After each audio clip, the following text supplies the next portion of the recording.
Okay, good morning. As we go to the Chitas of today, today is Wednesday, the fourth reading in the portion of Mishpatim. We are holding on the Exodus chapter 22, verse number 27. Elakim leisikalel, you're not allowed to curse a judge. And neither shall you curse a prince amongst your nation. Ashi says, this is a warning against cursing God. First, Elakim, because Elakim goes on God. But also goes on a dayan.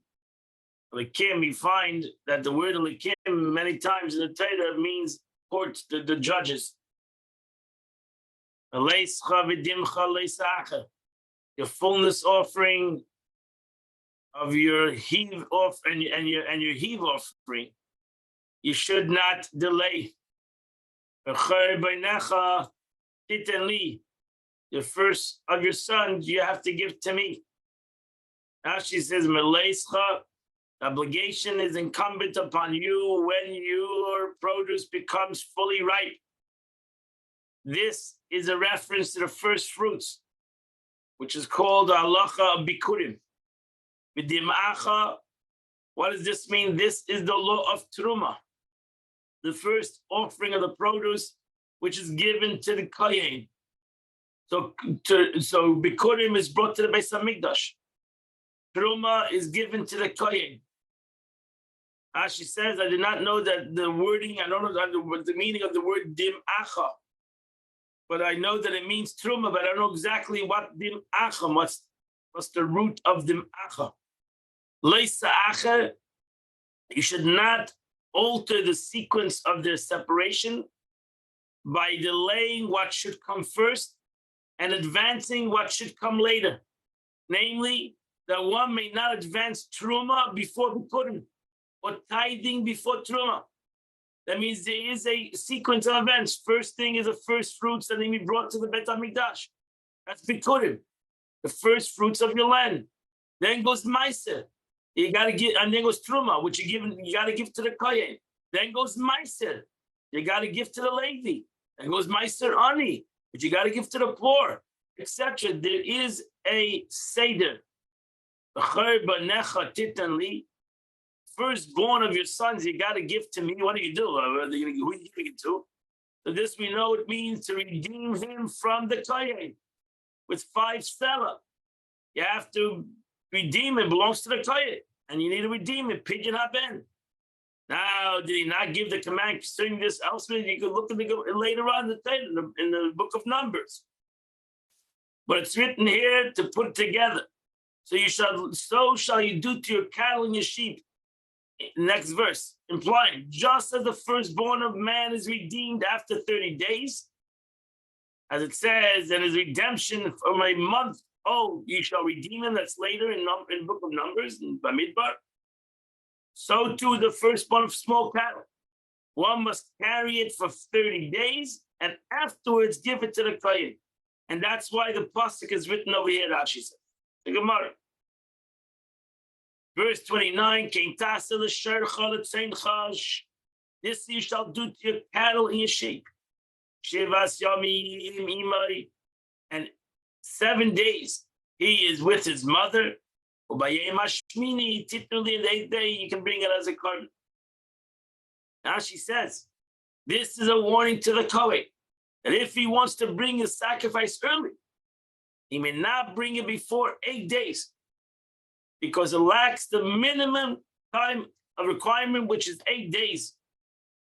You may think that it's an obligation not for that day. If so, we rendered on the 8th day, you shall give it to me. But that's not so. However, because it says in the 8th day, and it says further in Leviticus, that from the 8th day on, it will be accepted, just as the 8th day mentioned further means it to make it fit for the 8th day and on. Doesn't mean you have to do it, but from the 8th day and on, it becomes fit to bring a carbon. So does the 8th day mentioned here, meant to make it fit for the 8th day and on. And this is the meaning: on the 8th day, you are permitted to give it. Verse 30, you shall be holy to me. You should not eat torn flesh in the field. But you should throw non-kosher to the dog. Now she says, Anshe Kodesh, what is the meaning of this statement? If you are holy and abstain from loathsomeness of eating carrion and mortally injured animals, there's two different laws. There's a nevela and a treifa. A nevela is a dead animal, carrion. You go in the street, in the field, you find a dead ox, even though it's a kosher animal, but he died natural causes. That is called a nevela. A treifa is if you find out that the animal is sick. He has certain things that make it a treifa, means even if it's kosher. And you shecht it. And for example, that's the whole word glat comes from. Glat kosher, meaning they used to feel they used to check the lungs and see if it's smooth. If they realized they checked the lungs and they found there were lesions, etc., that the animal was sick, then it's a treifa. Even though it's not an nevela, you shechted it, but it's considered treifa because it's a sick animal and it's not kosher. Those are two different laws. Nevela, a treifa. A carrion or an injured animal, an animal that is sick, he has a sickness, and the Torah, the halacha tells you which concepts make an animal non-kosher. But basa basada treifa, actually the flesh was torn in the house. The law is the same, but the Torah speaks of a usual occurrence, meaning the location where the animal was torn is in the field usually. It doesn't really make a difference. If a dog came into your house and killed an animal, it's also a nevela and a treif. The law is the same place, and no one is around to rescue the betrothed woman who violated. They assume that she cried and no avail. As the Torah says that if somebody screams, if a woman screams and nobody to save her, she's in the field, she's considered as rape. But that can happen anyway. That doesn't have to be in the field. But that's a usual situation. The Torah is talking a usual situation. Similarly, who will be cleaned as a result of an nocturnal emission? Same applies to an emission that occurs during the day. But why does it say at night? Again, that's usual. But Torah speaks usual occurrences. Uncle surrenders badar kalish mechabe chaya. You cannot eat flesh that was torn off through the tearing of a wolf or a lion from a kosher beast or from a kosher domestic animal while they're still alive. So even though the animal tore it off, you're not allowed to eat it because you have to shecht an animal to eat any part of the animal. You should throw it to the dog. He, the Gentile, is similar to it. I mean, the Torah that's just to a dog, but it means to anybody that's not Jewish. You can give it to a dog. In the context, namely, a treifa can be sold to him. You don't have to throw it to a dog. You can sell it. You can sell it to a non-Jew. Or perhaps the dog is meant literally. And a treifa can be given only to a dog. Maybe the Torah says only to a dog. You cannot sell a treifa. Therefore, the Torah states regarding a carrion, an avela, an animal died without slaughter, or sell it to a Gentile. So we know we can sell it to a Gentile. You know, a non-Jew doesn't have to keep the laws of kosher. So why throw it to a dog if you can sell it? So we know it means you throw it to a dog, or you can sell it to a non-Jew. They can eat non-kosher. From this, we derive the kavachema that if a treifa were permitted to gain benefit, you're allowed to sell it to a non-Jew. We're not allowed to eat it. If so, why does the Torah say to a dog? Why would the Torah tell you to throw it to a dog if you can sell it to a non-Jew that can eat non-kosher? So here the Torah wants to tell us another thing. The Torah wants to tell us because the Holy One, blessed be, does not withhold reward from any creature. The Torah wants to give the honor to the dog over here because he didn't bark when the Jewish people left Egypt. So the Torah says, I'm going to reward them. That if you can throw non-kosher food to the dog. That's all the Torah means of it. But the Torah, in essence, you don't have to do that. You can sell non-kosher meat to a non-Jew. And this also important because you're not allowed to sell milk and meat to a non-Jew. If you mix milk and meat together, then you have to throw it out. Even you're not allowed to even give it to a non-Jew. You can't even give it to your dog.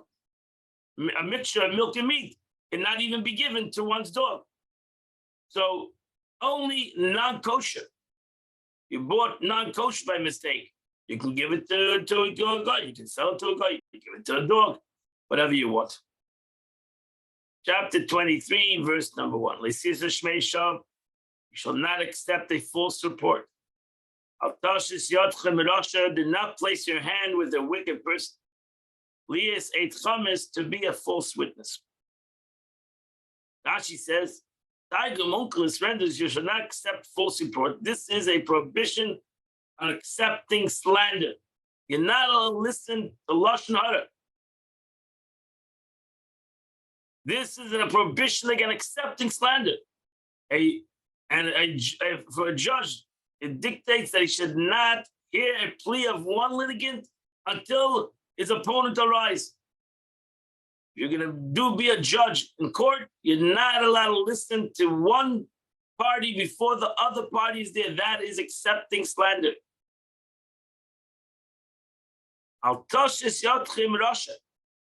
Don't put your hand with a wicked person who files a false claim against his neighbor, for whom he has promised to be a false witness.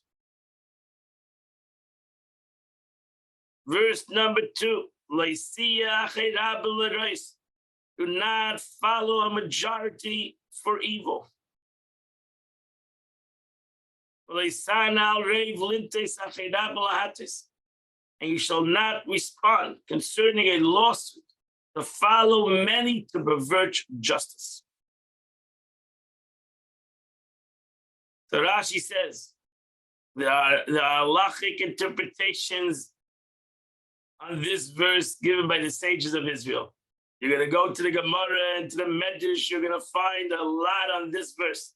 In general, on the book of Mishpatim, you have 3 full tractates in the Gemara, Baba Metzia, Baba Kama, Baba Basa. A lot of Talmud on this portion. But the language of this verse does not fit the context according to them.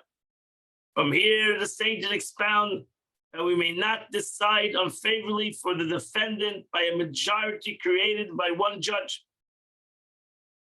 The interpreter interpreted the end of the verse,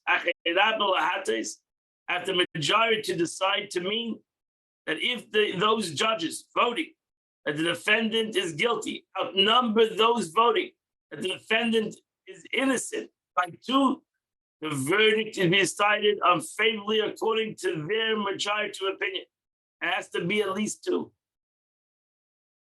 The text speaking capital cases regarding a death penalty. Note that in monetary cases, the court requires a majority of only one judge in order to convict somebody. When it comes to a capital punishment, it needs to be 2 judges. The middle of the verse, the rabbis interpret that interpret like Lisana al-Khirav, and you shall not speak up against a master, meaning that we may not differ with the greatest of the court. Therefore, in capital cases, the judges commence the roll call from the side. You don't start from the head of the court. When it comes for a verdict and we're going to ask the judges, what do you say? You're not going to start from the head judge because nobody's going to go against him. Therefore, you start from the lower judge, the new guy on the block. And you ask him, how do you judge the case? And then you ultimately come to the head guy.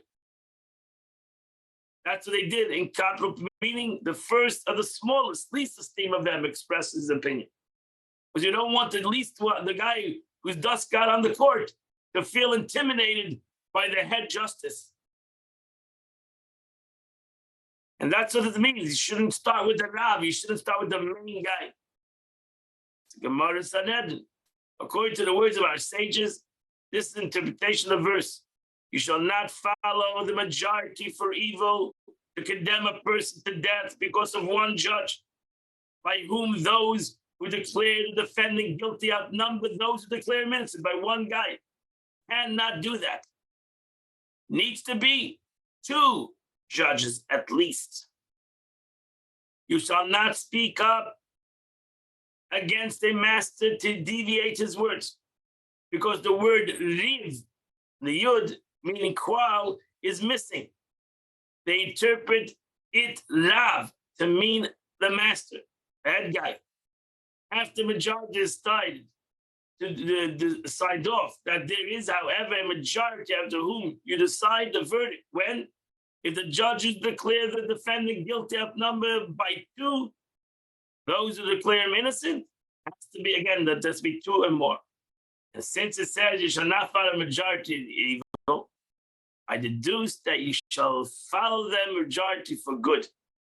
And here the rabbis deduce that in capital cases, we decide through a majority 1 for acquittal and through majority of 2 to convict. So when it comes to acquit somebody for the good, 1 is good enough. For the bad, you need to have more than 1. You need 2. That's other. So we're not talking about a general thing. Don't go after the majority. Do go after the majority in general court. That's how they started halacha. The Gemara, that's what the Gemara learns. Over here, we're talking about a capital punishment. Torah's talking about life and death issues. When people come to case and they're putting a person to death. When it comes to a situation, that you need to have more than 1. If it's only 1, you cannot put the person to death. You need to be 2. If you have a majority, even 1, to acquit him, you would acquit him. In monetary issues, it's even 1. You don't have to have more than 1. And since it's that you shall follow majority, you shall follow the majority for good. For the rabbi, yeah, Kabbalah, you decided the majority. Onkelos renders this verse, do not refrain from teaching what appears to be concerning a judgment. Even wording according to the Tiger was interpreted as follows. And you shall not respond concerning a quarrel by turning away. If somebody asks you something concerning the law, do not answer by turning aside and distance yourself from the quarrel, but judge it honestly. Don't walk away from the halachic dispute if you know the law. I ever say, different from the rabbis and the onkelos, that the verse should be according to its context, and this is its interpretation. So Rashi went through a whole interpretation, and he says, no, I'm going to translate Shuta Shomikra. I'm going to translate the verse according to the simple meaning. And this is the way Rashi translates the verse. If you see wicked people perverting justice, don't say there are many, I will follow them. That doesn't, you see, the Torah goes according to the majority. If the majority of people are not they're going the wrong way, I should maybe drop the law. No, that doesn't mean you follow the majority. There'll always be in the world a majority of people don't follow the rules. The Torah for sure. And if the litigant asks you about the corrupt judgment, do not answer concerning the lawsuit with an answer that follows. Those many to pervert the judgment from its true ruling, but tell the judgment as it is, and let the neck of the iron hang on the neck of many, that many bear the punishment for their perversion of justice. So therefore, don't try to hide, even though a majority is perverting justice, you should hide behind the majority. No, say it the way it is, that it's wrong. It's not right, even though a majority of people are doing it. And let, so to say, expression, let the many bear the punishment. I mean, let the iron hang on the neck of the many. But as you can see, this verse is written in a very interesting way, and there's many ways of learning this verse. Neither should you glorify a poor man in his lawsuit. What does it mean? You shouldn't bestow honor upon him. Destitute, you say, okay, I have rachmanis. The judge should say, oh, there's a poor man, there's a rich man in front of me. I'm going to show honor to the poor. I am a judge, and I'm going to stick up for the poor man. If he's right, he's right. If he's wrong, he's wrong. Deciding in favor in law, saying he's a poor man, I'll decide in the favor and honor him. No. The justice is justice. If the poor man is wrong, then he's wrong. If you come upon your enemy's bull, or his donkey, that is lost, to give it back to him. Next verse, very famous verse. Verse number 5. If you see your enemy's donkey, that is burdens on his lying under its burden, would you refrain from helping him? You shall surely help him. She says the word key over here serves as an expression perhaps, which is one of the 4 meanings of the word key. This is the meaning. Will you perhaps see a donkey lying under his burden? Like bit me on it. Would you not help him? This aziva is an expression of help. As it's brought down in the Kings, etc., meaning that filled with earth. Similarly, the following render the word key, perhaps. Will you perhaps say in your heart, these nations are more numerous? Will you perhaps say, this is integrated. The verse thus tells you, do you fear them? Our rabbis interpret the verse as follows. If you see, you may refrain, meaning that sometimes you may refrain from helping somebody, and sometimes you must help him. How so? An elder who finds it beneath his dignity to unload a donkey, you may refrain. Or if the animal belongs to a Gentile, the burden belongs to an Israelite, you may refrain. So key actually is the word is teaching what to key. If, when, how do you translate the word key? So sometimes you don't have to help the guy. If the guy doesn't want to help himself, as we know, then you don't have to help. The guy says, you go do it. So there's sometimes, not always do you need a help. Sometimes you're an elderly person and you're going to help. You're going to hurt yourself. You don't have to help the person. To unload the burden, from taking the burden off.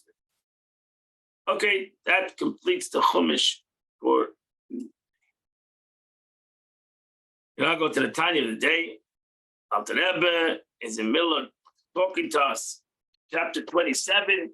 Alter Rebbe is talking to us about the person has evil thoughts,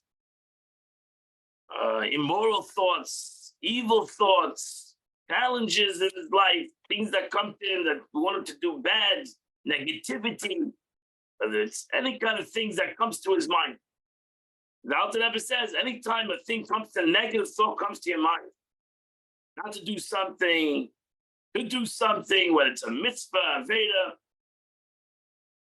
we have this what's called in what's called machshavas zaris, evil thoughts. You should do the mitzvah. The mitzvah is you shouldn't follow your eyes and the desires of your heart. So how many mitzvahs a person can do by overcoming? Because we all, as a Beinani, or want to be Beinani, we all have a nefesh of Bahamas. We have an animal soul, which means we have a Yetzer Hara, an evil inclination. And this evil inclination will continue to bother us. He will continually try to get us to think negative, to do negative. He'll continue, for everything starts with thought. He will continue to try to get you to think negative. And every time your Yetzer Hara tries to get you to think negative, now you can do the mitzvah.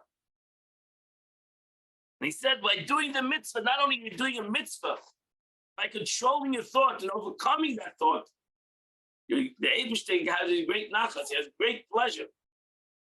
From that a Yid holds himself back from an evil thought. The Alter Rebbe continues, so if you understand what I said yesterday, therefore one shouldn't feel depressed that he has an animal soul that bothers him and keeps on telling him to do negative and tries to get him to do negative. Or he should be troubled about it. He ought to be somewhat troubled by the occurrence of these thoughts. Otherwise, he will become indifferent to them. Or he will always cease to wage war against them. But he ought not to solely troubled about it. Self-understood. He has to realize he has nefesh abamis. He has an animalistic soul. He has the Yetzer Hara. And this Yetzer Hara is not going to let go. He's not going to let go. So he has to be a little trouble because he has to go fight with it. But he cannot be depressed about it. He shouldn't be sad about it. He realizes that Baruch Hashem, he has great opportunities. Every challenge is an opportunity. And what's the greatest opportunity? Every challenge is an opportunity for a mitzvah. The mitzvah that we say in Shema, that I'm not going to follow what my eye sees and my heart desires. And a person should realize, if you're a Beinoni or want to be Beinoni, you should realize, Gam Yeh Kol Yamav, you might be engaged all the days of your life in this concept. Unless you transform it. So if you have ego challenges, you have hatred challenges, you have jealous challenges, you have depression challenge, whatever your challenge might be. Everybody has a Yetzer Hara for something. And everybody has a challenge. And this, unless he transforms it and he changes this negative trait that he has, it's going to be with him his whole life. And the person must realize that that challenge is the challenge of his life. And maybe that's why he was created, to change that challenge. So instead of pushing it on the rug, instead of not dealing with it, he needs to deal with it and realize that that's what he's all about. And not to be, so it is a troubling thing because he has a negative challenge, whether he's egotistical, he has anger, depression, he has lust, desires, he has certain addictions, whatever it might be. The Eibishter gave you this challenge. You're never going to get rid of it. You're always going to live it unless you change it. But if not, this is your challenge. Maybe this is what you're created for. Again, like the Alter Rebbe said yesterday, a person is depressed or he has sadness because he's not making he thinks he should be somebody else. And you're not going to be somebody else. So wake up, smell the cough, as they say, look in the mirror. This is what God made you. This is who you are. This is your challenge. Take upon it. Enjoy it. Enjoy the challenge. That's why you were created. This was his service. This is his service in life. To subdue the sitra achid constantly. And that's going to be what the Eibishter wants for them. That's it. That's why God brought him to the world. Now we go back to the beginning of Tanya. Alter Rebbe asked the question, the first chapter of Tanya. Why does the pasuk say, "But us in the Shayim"? It says you created wicked people. I thought that if wicked people, Alter Rebbe asked the question. I thought wicked people is free choice, right?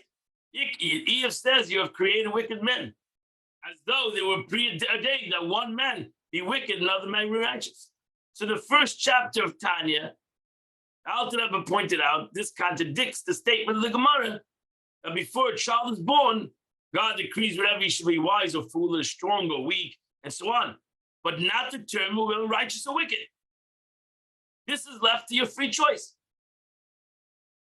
The meaning of Job's statement becomes clear, but However, in the light of the above discussion, true God does not ordain whatever man to be act wickedly, but he does create wicked men. God did give us all a nefesh habahamis. God gave us all a yetzer hara.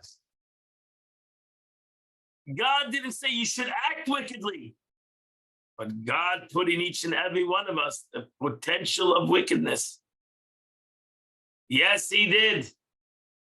He gave each and every single one of us the concept of a nefesh habahamis. And that means many things. That could mean depression, unhappiness, sadness, jealousy, anger, hatred, desires, etc., etc., etc.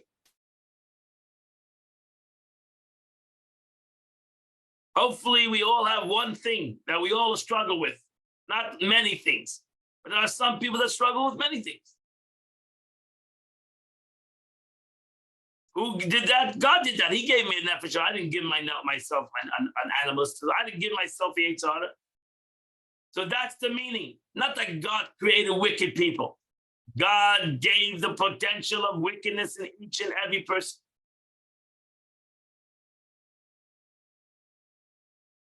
That's it. That's the meaning. Baras Yerushalayim.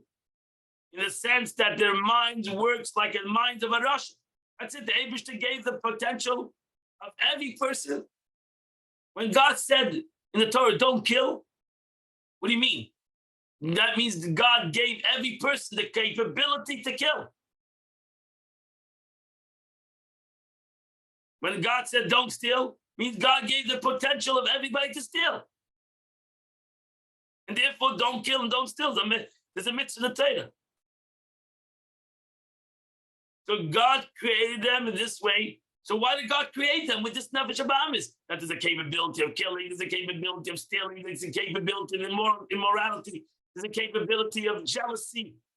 Look at the Ten Commandments. Immorality, murder, stealing, jealousy. Why did God have to make the command if you don't have, imagine if it wouldn't be the capability? Because God did give the capability. And nevertheless, God says, don't do it. Don't do it. Subdue your nefesh habahamis. I gave you the capability, not that you should become a rasha.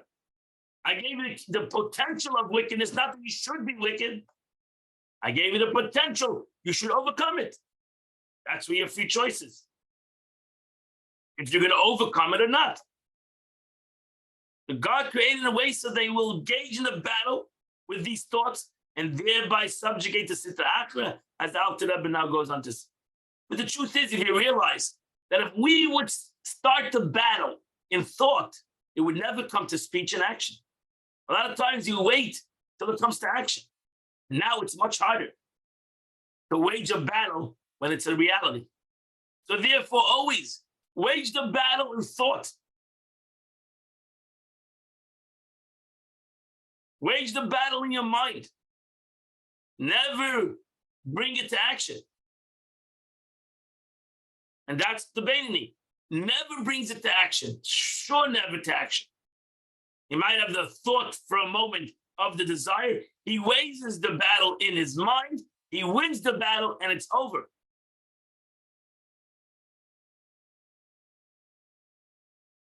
The Rasha loses the battle in the mind. And Chas v'Shalom, it comes ultimately into action. Because he's lost the battle in the mind. God didn't want anybody to be wicked. God doesn't want anybody to be wicked. That means in essence and truth is every Avera in the Torah, every Jew can do. Not do, I mean. From the Avera of murder to Avera of this week, today in the Torah, don't talk Lashon Hara. If the Eibishter told you can and shouldn't talk Lashon Hara, or you shouldn't be jealous, or you shouldn't have desires, every person can overcome that concept and not have a desire. That's up to him. He cannot say, I cannot overcome this concept. I cannot overcome this capacity, this capability of, no, stop it in your mind.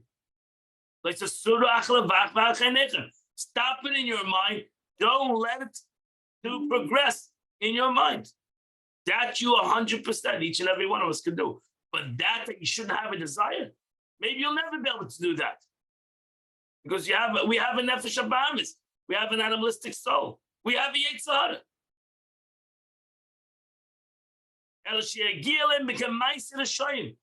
But it should occur to them in their thought and amusing alone. That which occurs to the wicked, meaning that evil thoughts should enter their mind as they do in the mind of the wicked. So a Beinoni will always struggle in his mind. The middleman should always leave the struggle in his mind. Because he cannot stop that. He can't stop his mind from maybe stopping to have a thought of evil, to have a desire, to have a jealousy in his mind. You can't expect that. Because David knows, I gave him an Shabbat, I gave him the challenge. If he doesn't have the challenge, he's a tzaddik. I gave him the challenge. So if I gave him the challenge, that means that it's going to come to his mind that he should be jealous. It's going to come to his mind, he should be angry. It should come to his mind to have this desire. Now he should stop it. The reason why I brought it to his mind is that he can stop it. That he overcomes it. And this war will never end. Because he'll stop it now, and in a moment, it's going to come back to him. Again. And they shall eternally wage the war to avert their minds from them in order to subjugate the Sita, to control their desires. But my friends, you're never going to nullify this nefesh habahamis. You're not going to get rid of your animalistic soul. This does done only through a tzaddik. So a tzaddik subjugates his animal soul to such a degree that they're unable to arouse temptation in his heart. His mind is therefore untroubled by evil thoughts. Thus, however, to whom Job says that they were created wicked, cannot rise to this level. That's what the Alter Rebbe said in the beginning of this chapter. The person struggles in life because he's not makim, he doesn't recognize who he is. He wants to be he wants to be a tzaddik, which he may never be a tzaddik. He may never be a person that is righteous. And therefore, he will always be a Beinoni. What's a Beinoni? He'll be a person that will struggle in his life. He'll be a person that has an animalistic soul, which automatically wants him to do something that is negative, wants him to be jealous, wants him to have ego, wants him to maybe to steal, wants him to maybe to even murder, whatever it might be, every sin in the Torah. And then the person overcomes it. So we have to be happy that we, Baruch Hashem, can overcome our challenges in life. We can, Baruch Hashem, conquer as the verse says, do not follow what your eye sees and what your heart desires. And by doing that, you are doing an unbelievable service to the age. Because you're subduing evil in this world, which God created this evil for the challenge, and now you are subduing it, and that alone brings about a great satisfaction. And there are two pleasures, the Zohar says, there are two pleasures that God receives above. We mentioned it yesterday a little bit, but here the Alter Rebbe explains it. One pleasure God receives is from complete annihilation of Sitra. And from the changing of bitterness into sweetness. And darkness into light. You know who does that? That's what tzaddikim do. Aidea tzaddikim. Tzaddikim, righteous people know how to take something that's dark and make it light. A tzaddik knows how to take a bitter thing and make it sweet. Because their avodah, their service in the world is transformation. They don't have a struggle with evil. They transform evil. They uplift a person. They put the world, the entire world, on a whole different level. They uplift the entire world. That's what a tzaddik does. He uplifts the world. They are a transformational power. The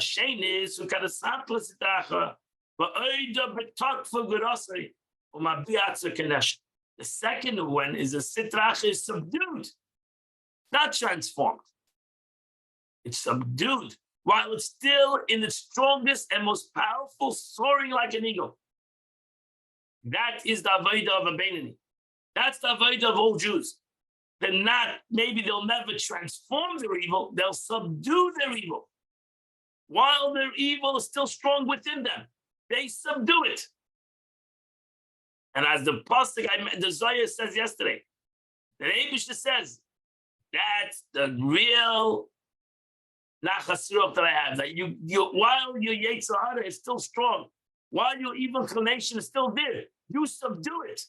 Wow, that is unbelievable. That is truly phenomenal. David, as Isaiah says, the Eibishter, that avodah of a regular Jew, that not he transforms evil, subdues evil. While this evil concept is still in its strength, while my nefesh abahamis, my Yetzer Hara, is still in its strength, I subdue it. I put it in its right place. I harness it. I use it out for positivity. That is true concept of light that comes out from above. The Zohar writes, and from this height, God topples in response to a human initiative. As a result of one's effort of subduing the sitra achra in the soul, this is the accomplishment of a Beinoni.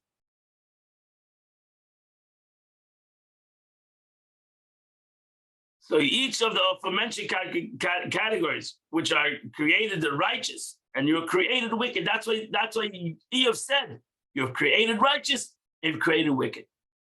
God receives pleasure from the service of the righteous, and he receives pleasure from the service of the wicked. After Rebbe goes to the beautiful story of Yitzchak and Yaakov, Yitzchak and Esau. Yitzchak tells Esau, "Asay li matamim, make me delicacies." The Zohar writes that Yitzchak could have asked his wife for delicacies. His wife cooked for him, not Esau. Could have asked Yaakov for delicacies. Yitzchak specifically asks Esau for delicacies. Esau is the Rasha. The Zohar writes that Yitzchak is symbolic that the Eibishter asks from also from Yidden, even from Esau. That the Eibishter asks from Esau, from the Rasha. He said, "I want your delicacies too. Even though you're wicked, you can also give me delicacies because you need to do tshuva. You need to subdue your Yetzer Hara. Don't think that only the tzaddik gives me delicacies. No." Esau can give me also delicacies. Yitzchak says to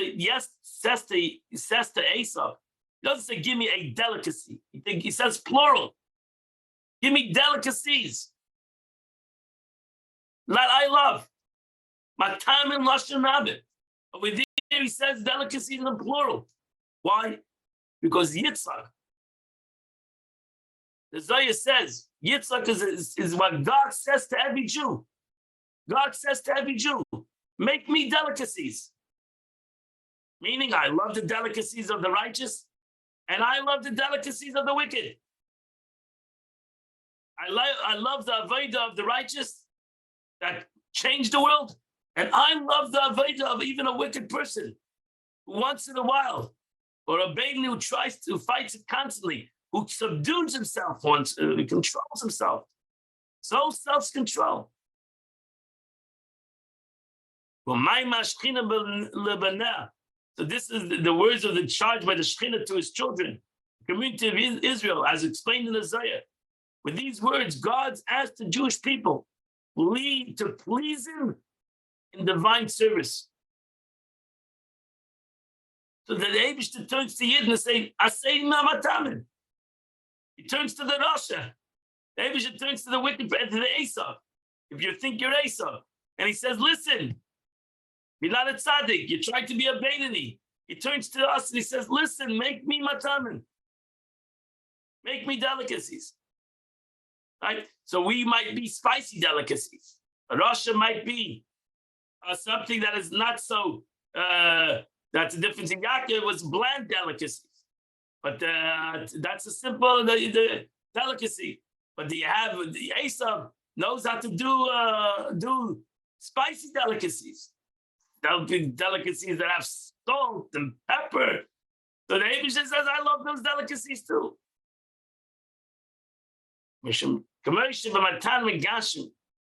Just like in material foods, there are two kinds of delicacies. There are certain things that are luscious foods and others sharp and sour.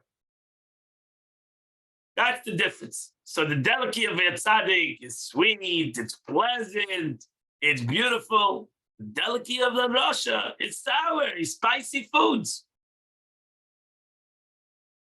And it's unpleasant, like salt and pepper. Go eat salt and pepper. But you know how to do it. You take the salt and pepper and you mix it into a food. Now you have a geschmack tafshel. Now you have a unbelievable food. But actually, to love Misakanim hated, but as in well spiced and prepared, so they become delicacies, revive the soul. So too, there are two kinds of spiritual delicacies. One that's provided by tzaddikim, who occupy solely with matters of good and sweet, holy matters. Having conquered the evil of their animal soul, they no longer grapple with the Sitra Achra. Their divine service consists of increasing light of holiness in the world. They deal with the delicacies that are sweet and pleasant.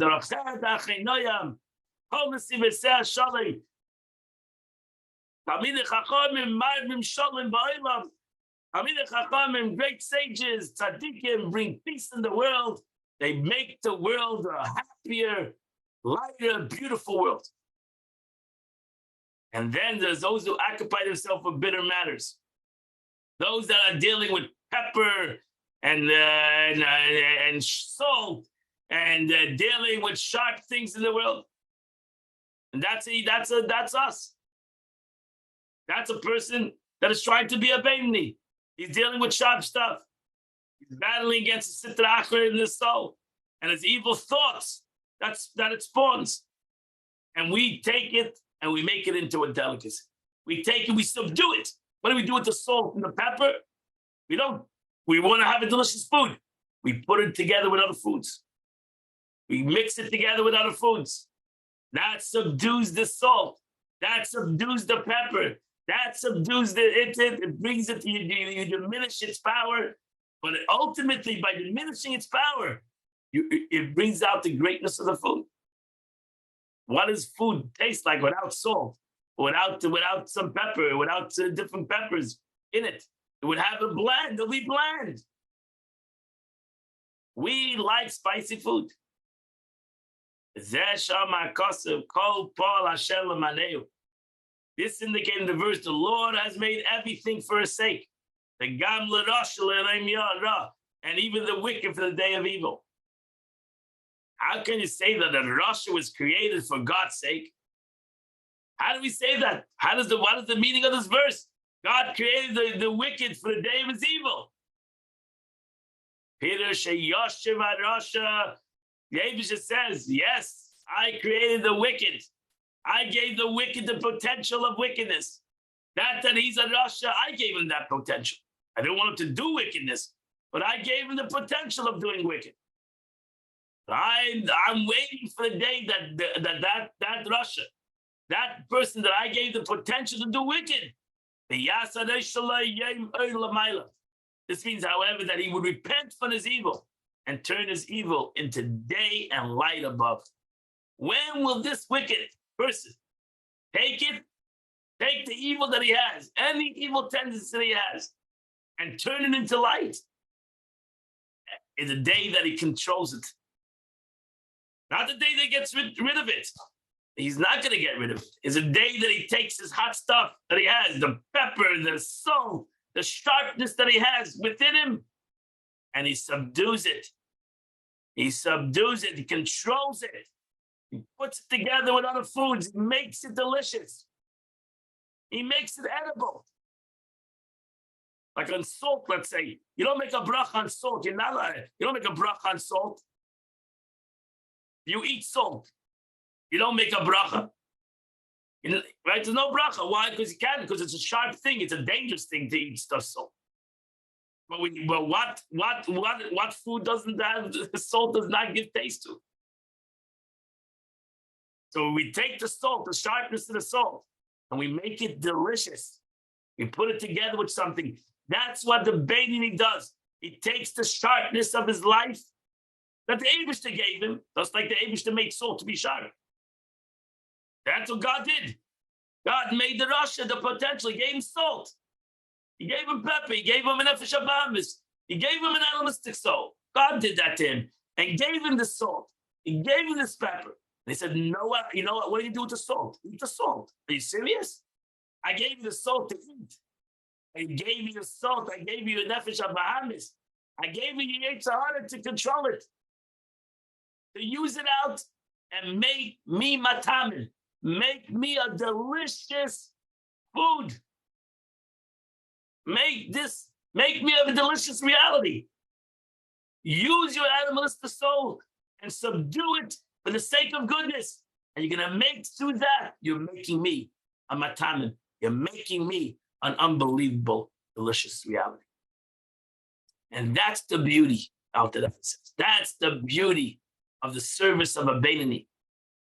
Thus the meaning of the words, even the wicked for the day of evil, is that the purpose of the wicked is to transform evil into day. And that's the power, that's the avodah of every Beinoni or a Rasha that should be a Beinoni, and every Jew that should thrive to be a Beinoni. What a beautiful lesson in Tanya. Truly a beautiful lesson. And today is the 24th day of the month. The Tillim, the Psalms of the days, is chapter 113 to chapter 118. If you do chapter 113 to chapter 118 in Tillim, you would do the chitas of the day. I wish you a beautiful day. And Amir Shem, I'll see you tomorrow, 8 o'clock. We'll do again the chitas of the day. Have a wonderful and beautiful day.